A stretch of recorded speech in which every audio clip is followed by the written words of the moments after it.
కాదు, సంఘాలలో కూడా రక్షణ పొంది రక్షింపబడి చిన్న చిన్నవి ఏవో కలతలు వచ్చాయనో, కరువులు వచ్చాయనో, లేదా చిన్న చిన్న మనస్వార్థాలు వచ్చాయనో, లేకపోతే ఆధిపత్యము కావాలనో, అధికారం కావాలనో, లేక ఏదైనా పాట ఇవ్వలేదనో, పాట పాడలేదనో, వాక్యం చదవలేదనో, వాక్యానికి సమయం ఇవ్వలేదనో, లేకపోతే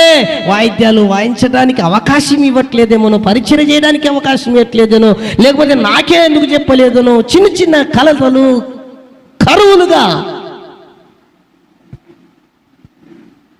ఏర్పడినప్పుడు ఇది శోధన, ఇది బాధ, ఇది శ్రమ అనుకొని కూడా కొందరు ఉన్న సంఘాన్ని కూడా విడిచిపెట్టి వెళ్ళేవారు కూడా